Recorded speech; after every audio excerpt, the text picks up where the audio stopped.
Welcome to another episode of The Brand Called You, a podcast and podcast show that brings you leadership lessons, knowledge, experience, and wisdom from thousands of successful individuals from around the world.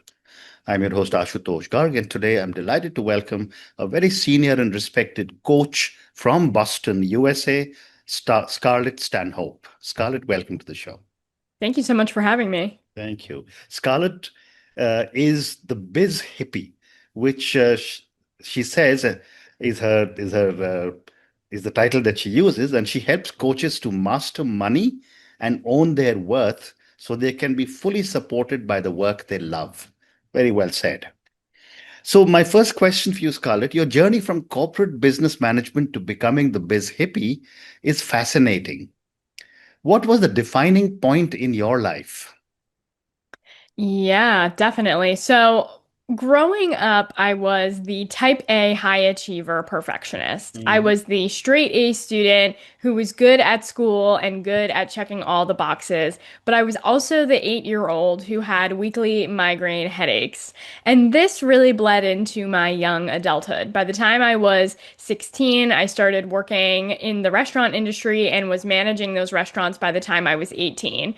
When Mhm. I was in my 20s, I was getting my bachelor's degree in business management, accounting, and finance, maintaining my 3.9 GPA, Mhm. had zero student loans, was paying for college out of pocket, zero credit card debt, and had $30,000 in savings by the time I was 20. Wow. And so on paper, I was really great at checking all those boxes, doing everything right, and really following the default path of success. Mm, But inside was a totally different story. mm, I felt dead inside. I felt like a zombie living my own life. I didn't know who I was, what I wanted, what was important to me. mm, All that I had thought about or cared about up until that point was chasing this idea of success mm, and thinking that someday when I made enough money or did enough things, then I could finally start to consider the life that I wanted to live. So mm, as a result, I found myself in a toxic work environment, in a relationship I had no business being in. I was depressed. I had migraines every week, and I was covered in head to toe eczema because I was living a life that was so misaligned with who I was and what I truly wanted and what was important to me. And mm, so I had a pretty harsh rock bottom moment where, because I was living this life and felt like I was a zombie, I just kept putting myself in harmful situations. I felt like I had no control over my life. I wouldn't make decisions for myself. And I just went along with whatever was presented to me and stayed in these scenarios for a really long time. And mm. one day I had a very scary experience. It felt like a near-death experience, and I saw my life flash before my eyes, and I realized that I was wasting my life, and that if I just kept going on this never-ending hustle hamster wheel, more and more of my life would pass me by. So that was Mm. a real pivotal moment where I had to decide to take back control of my life and start to choose a different path besides the one that I was taught around money and success. Wow. What an amazing early journey you had, and thank you for sharing so much detail with me. Uh, and clearly you describe yourself at that time as all business all the time in your early years. Mhm. As you look back, what in your view was missing from your life? Yeah, the simplest terms, the thing that was missing was considering myself, really, and being decisive in considering myself Mm, because I had the fear, and this was, easily taught in school of, okay, in order to be successful, in order to be happy, you mm, have to get good grades, do all the right things, and then you'll, whatever, get the job, get the money, and then you'll be happy. And mm, so I had become a skilled professional at chameleoning myself and shape-shifting myself to fit any situation and thrive in that situation, which is why I was really good in the restaurant industry, in the educational system. And I know that if I had gone hard into mm, like a corporation, I would have also crushed it there because I'm mm, really good at following the rules and being efficient. And that's a great skill set to have. mm, But I wasn't considering, what do I really care about and what actually makes me happy, because it's not chasing success. It's not conforming to this identity of being a successful, responsible, Mm, independent adult. And mm, on top of that, I was so afraid of making the wrong choice that mm, I would not make any decisions at all. I would just mm, let life kind of push me around, and whatever I was presented with, I would choose that. And if it was hard for me to leave situations, it was hard for me to say no to things, and I was a people pleaser and just kept going, which is what left me stuck in situations for a long time. And learning to make decisive action in alignment with what is actually important to me, and mm. even allowing myself to consider what is actually important to me, that's really what was missing. Amazing, amazing. You also mentioned a near-death experience, and as I was reading about you, you mentioned it was a cannabis-induced near-death experience. What did that experience teach you about yourself? Yeah. Well, what had happened was I accidentally, as a reckless young adult, Mm, consumed way too much cannabis or marijuana mm, unintentionally and had the craziest panic attack of my life. mm, But at the time, did not realize it was a panic attack because I mm, grew up in a society where just drugs are evil and bad and don't do them. And if you mm, do, you'll overdose and die. And mm, so I had shamefully been like hiding this, that I was experimenting as a reckless young adult.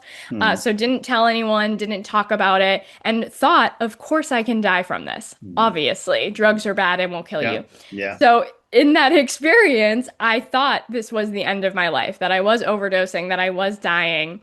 And that moment caused my life to flash before my eyes. And what that moment really did was it actually forced me to make a decision. Since Mm, I was so indecisive, I thought this was the end of my life. I'm laying there in bed. It's 4 a.m. with the person I was dating at the time, mm, literally covered in head to toe eczema, and having the epiphany of, oh, I have this eczema. I feel this way because of this life I'm living. mm, And this is what is creating this. Like, this is the problem. And then I thought I was dying, and my brain said, oh, okay, well, I guess this is the end. Like, I'm just going to die now. mm, And that felt like the easiest choice, was to just surrender and accept that this was it and this is just the way it was going to be, and just like mm, let death take me. But mhm, in that moment, another voice came up and said, well, if I'm going to die, then I do not want to die here in this bed, in mm, this home, with this person, away from my family, separated from my friends. Like, so I dragged myself out of that bed, got into my car at 4 a.m. and called my mother crying, telling her what was going on. And that moment was very pivotal for me because it was the first time that I asked for help and mm, admitted I wasn't perfect, admitted something was wrong, really admitted that I wasn't okay. And it mm, was also the first time I actually made a decision for myself, even though it felt like the uncomfortable and hard decision. And mm. that changed everything for me. Wow, wow. What an incredible story. Let's now come to the Biz Hippie. And you support coaches to master money and their own worth. My question, Scarlett, is why do so many coaches, healers, and creative professionals struggle financially? Huh, oh my gosh. Well, I could do a whole dissertation on this, Hmm. but in the simplest form, it comes down to what I like to call the three scarcity seeds. So, scarcity seeds are the foundational scarce-based beliefs that we all adopt in some way or another just because the way we grow up, our society, and the world that we live in. The Mm, first scarcity seed is not enoughness. This is the belief that there's not enough to go around. There's not enough money, there's not enough time, there's not enough resources, there's not enough food, there's not enough water, right? There's not enough customers to buy from you, and the market is saturated. So, not enoughness creates competition, it creates fear. The second scarcity seed is worthiness. If there's not enough to go around, if life is a mm, pie and there's only so many slices, then who's to say that you get one? Especially when, if you get one, it's going to take away from someone else. So mm, who's to say if it's worthy and deserving? And especially mm. when you taking is now you harming someone else or being Right. a negative thing. Mm, And then the third scarcity seed is starving artist syndrome, the belief mm, that either you can do what you love or you can make money, but you cannot have both. correct. And the combination of these three scarcity seeds make it very hard to confidently receive money from customers, from clients, doing Mm, something that you love and doing something that you're passionate about. And mm, it's these foundational beliefs that make it very challenging to pursue something like entrepreneurship in a field that you're really passionate about. And I see that this creates the biggest block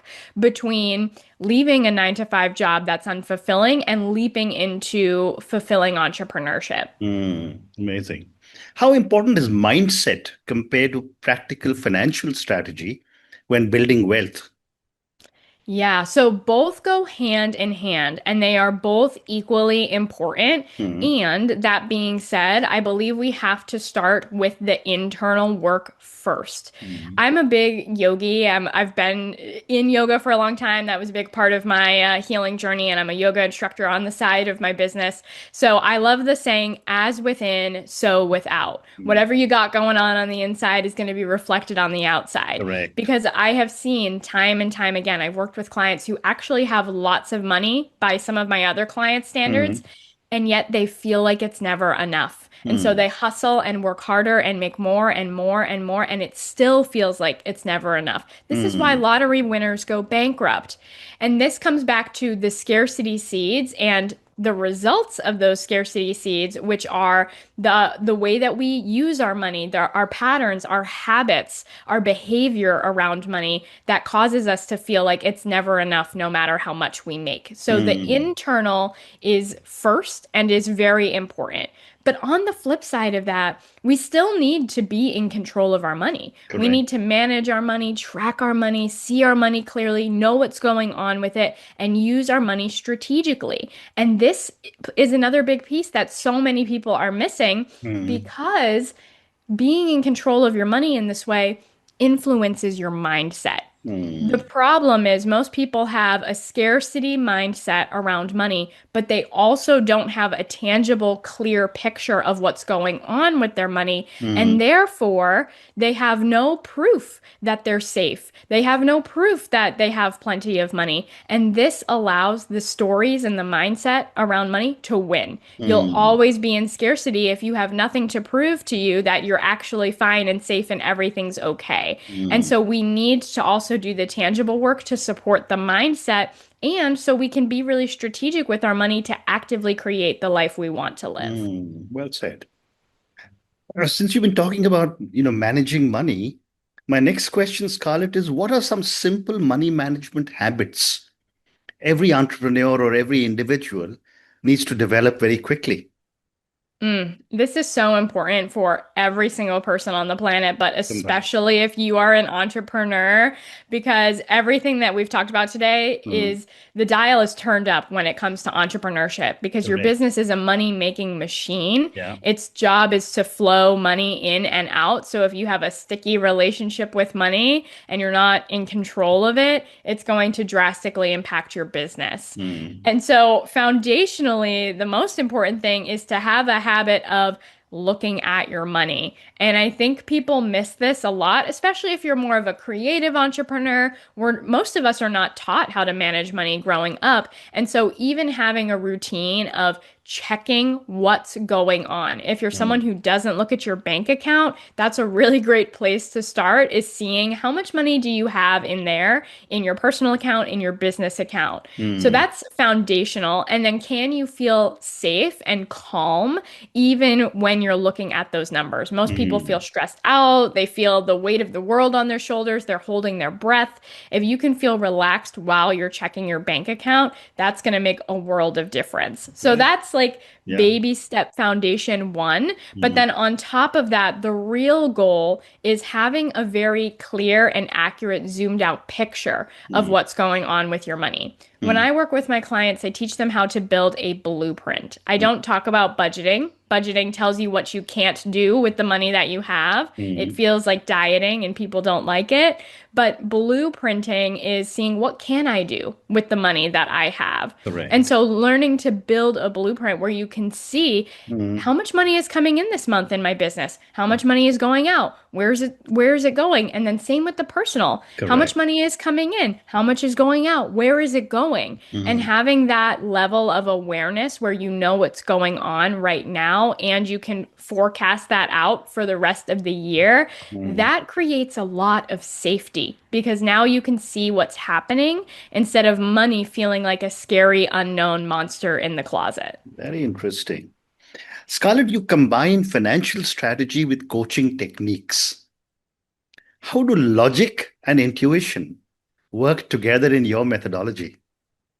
Yeah. So, like we talked about earlier, I'm a deep believer of as within, so without. And it is so interesting to see how these two pieces Mm, reflect one another. I have seen all the time that so many clients come to me and they feel really stressed about money. They feel like they never have enough. They mm, feel like they can't get ahead. They feel like no matter what they do or how hard they work, they just aren't making enough and they just need more and more and more. And when I first start working with my clients, we do the internal work of uncovering scarcity seeds, uncovering the patterns, the habits, the beliefs, and doing a lot of work around that. And I mm, have seen that drastically change the way people feel about money. They start to open up to new possibilities. They start to see opportunities that they didn't see before. Because when we have these scarcity seeds, what it does is it puts us in a fight or flight state mm, where we're upregulated, we're in survival mode. And what it does is it gives us tunnel vision, where we can only see what's right in front of us and we're filtering to see we don't have enough, something bad's going to happen. But when we are able to get out of these scarcity seeds and down regulate and get calm, it opens up our perspective and our awareness, and we start to tap into opportunities mm, that have always been there, but we couldn't see before. So mm, that's what happens when we do the internal work. But then when we do the tangible work, that reflects that and that mirrors that. And as we get more and more in control of our money, not mm, only do we start to feel safe and solid and stable, and we can plan for the volatility of life and business, and mm. it can feel more within our control, but also that's when money becomes a tool of creation and manifestation. That's when we can start to use our money to create the kind of life that we want to live. And that's when managing your money actually starts to become fun. Very interesting. You also created the Empowered Abundance Program. Tell me about the program and what was the inspiration to create it? Yeah, so the very initial inspiration was when I first started my coaching business 6 years ago. I Mm, was just doing general coaching, trying to help people live better lives. And I mm, was also floundering about in my business and didn't really know what I was doing. And then about a year in, I was having a conversation with a friend who I had met. Who was also a business owner and was also a coach. And she had a full-time job in marketing. And she says to me, Scarlett, I'm so stressed about money. I feel like I'm barely scraping by every month. I mm, make good money in my 9 to 5. If I can't support myself with my full-time job, how could I ever go full-time in my business? mm, And that's when I realized that I had specific skills to help her. And mm, that's what created this program in the first place, is where I brought together the deep mindset practices and coaching techniques that I'm passionate about and that mm, really move the needle mm, with money management strategies and techniques that I had learned before starting my business. And mm, then over the past 5 years now, that has continued to expand and grow and serve tons of clients through this method and through this process. And I mm. walk clients through 5 steps. We've already talked about some of them. Yeah. The first step is uncover scarcity seeds. The second is building financial foundations. That's Mm, getting that tangible awareness around what's going on with your money.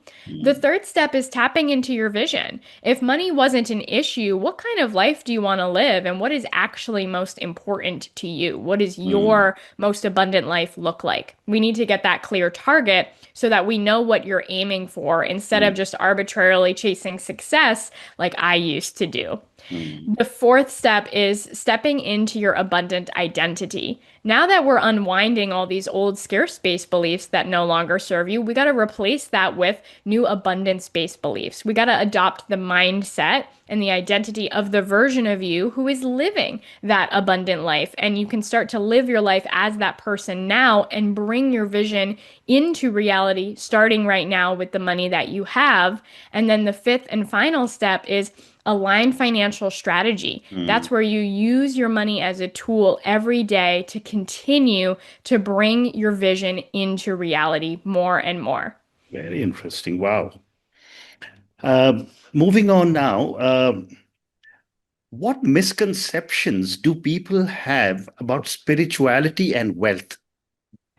Oh my gosh, this is a big one. This similarly goes back to starving artist syndrome. So Mm, starving artist syndrome is either you can do what you love or make money, but not both. mm, There's a flip side of this as well as like having money is evil or bad or wrong, or if I care about this and want to help people and want to serve people, then I can't accept money. Like mm, adding money into the equation creates gunkiness, and I should be of service just by being generous and offering my time for free. mm, And, I want to work with the people who don't have a lot of money and I don't want to charge and I feel guilty and bad for mm, charging money. mm, And in many cases, this philosophy can be very, very true. Like, yes, there mm, are people in the world who can't afford these different services we have, and we can volunteer our time and our energy and our money, and we can make an impact in that way. mm, But also, with the world that we live in now, the greatest way that we can make an impact is by one, being able to support ourselves mhm, financially, and two is by having money. mm, Because when we have money, again, your money is a tool for creation. How mm. you spend your money is how you create your life every Correct. single day. Mm, But when you spend your money in alignment with your values and what you care about most, that impacts the world. Your money is a tool for impact and change, and how mm, you spend your money is how you impact the world. mm, mm. So, when more people are living their most aligned lives, when you're living a life in alignment with your values, and you spend your money in that way, and Mm. then you have more and more money flowing to you, and you're continuing to spend money in that aligned way, Yeah. that's how we completely reshape this world that we're living in. Because money is a part of this world. And when we marry money as a tool to fulfill our spiritual alignment, then it expands the impact that we want to make. Amazing. Scarlett, I have time for two more questions for you. What advice would you give to someone who's stuck financially but is afraid to change direction? Yeah, this is really common. I think that money is, I like to call it boss level personal growth Mm, because you can heal in so many ways and you can do a lot of work on yourself, and yet money will often be that deepest thing, that mm, stickiest thing, that scariest thing, that thing that still isn't working no matter how long you've been working on it. And mm, that's because it ties into your foundational survival mechanisms, your sense of safety, your sense of self-worth, your biggest shames. All of that ties into your money. So it can be one of the scariest, hardest things to mm, address. That's normal. That's part of the deal. But also, because that's the case, it also has the biggest impact in your life. Your mm. money bleeds into every area of your life. And there are so many people where money and money stress and worrying about money and thinking about money, that takes up like 90% of your day and your life and your brain space. And so even if it feels intimidating or scary, or there's other thoughts of like, I don't want to be limited, I don't want to be restricted, it sounds confusing, it sounds complicated, it sounds hard, I'm not smart enough, I'm not good at math. None of that is true. Mm. managing your money, being in control of your money, changing the way you think about money and feel about money, it feels so good on the other side. And Mm. the truth is yeah, it is Yeah. uncomfortable. It is hard. It's a new skill and it again touches on all those shames and taboos, but learning to change your relationship with money is going through the storm to Mm. get to the other side. And the longer that we avoid it, you're actually sitting in so much more discomfort right now by not addressing it rather than moving through the discomfort of addressing it and then never having to feel this way again for the rest of your life. So I Yeah. believe it's worth it. Absolutely. And my last question for you, Scarlett, what does abundance mean to Scarlett Stanhope today beyond just money? Yeah, abundance to me is so much more than money. Mm. Abundance is about living a life that you love and a life that you're passionate about. It's about getting to do the things that you want to do, the things that are genuinely the most important to you, and being able to create and live a life that you desire. Mm. And often, for most people, that actually doesn't even mean having a lot of money. Mm. Sure, maybe you do want the mansion and the house and the yacht and the this and the that, but not everybody wants that. When Correct. I do this work with people, I discover that most of us just want time off to travel and be with family and make the impact that we want to make in the world and feel fulfilled in our work and our Mm. passions and our Mm. creativities. And I Mm. believe that it's possible to live that life starting right now, Mm. today, with Mm. the money that you have. So Ab- many of us are waiting until we have more money and that someday in the future we'll get to live that life. So to me, abundance is living a life that you love starting right now with the money Absolutely. that you already have. Very well said. And on that note, Scarlett, I just want to say what a fascinating conversation this has been with you. It's almost like I was talking to my money manager or my wealth manager, but with a huge amount of my own conscience linked to Exactly. spirituality to say, listen, it's not bad to make money, but enjoy your money. Uh, you don't have to have excess as long as you know how to use it well. You came across Mhm. with some such amazing lessons in everything that you told us. I'm sure my viewers and listeners will really enjoy listening to you. Thank you Thank again for you. speaking to me, and good luck to you. Thank you for listening to the Brand Called You videocast and podcast, a platform that brings you knowledge, experience, and wisdom of hundreds of successful individuals from around the world. Do visit our website www.tbcy.in to watch and listen to the stories of many more individuals. You can also follow us on YouTube, Facebook, Instagram, and Twitter. Just search for the brand called You.